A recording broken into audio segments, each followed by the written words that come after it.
And this promise, this reality here that we're talking about was a promise of God. And we find it in Genesis chapter 3, in the very beginning. It says here, in Genesis 3:15, the NIV version says, I will put enmity between you and the woman. And this is God speaking to the serpent. The moment that Adam and Eve fell,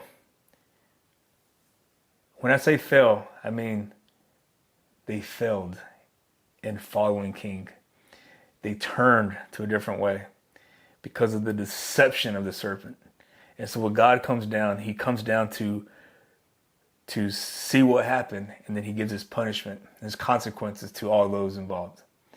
And so he looked at the serpent and says, I will put enmity between you and the woman, and between your offspring and hers.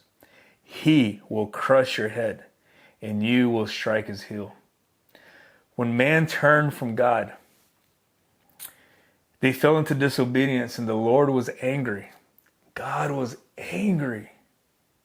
But he wasn't angry at man as we suppose that he would be. And I believe that he was more than angry. He was furious. But he was furious at his enemy. He was furious at the serpent.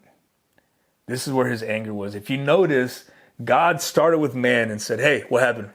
And man directed him to woman. Woman, what happened? And woman directed him to the serpent.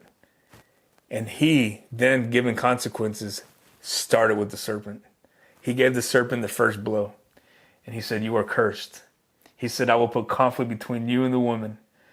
And then he says, he will crush your head, and you will strike his heel. I want you to notice the pronoun he in this promise. He will crush your head. Who is the he? What is the crushing of the head? And what is the striking of his heel? This prophetic statement by God to Adam and Eve, or not to them, but to the serpent, this prophetic statement was a promise to Adam and Eve. When they heard, I can imagine Adam and Eve, as they were hearing this, right after realizing their sin, and they were hanging their heads in guilt and shame, and they were just like, no, And God looks at the serpent and says, he will crush your head. Huh? I can picture them raising their heads up and looking at each other and saying, did God just say that somebody's going to crush the head of the serpent? I believe that they slowly lift up their head and had a glimpse of hope. And Adam said, if the serpent's head is going to be crushed and he's out of the picture, then all things will go back to the way they were. So now they have this glimpse of hope. But then the question is, who is the he? Adam, Eve, who is the he? Because now they have this glimpse of hope, waiting for the he to come and to crush his head.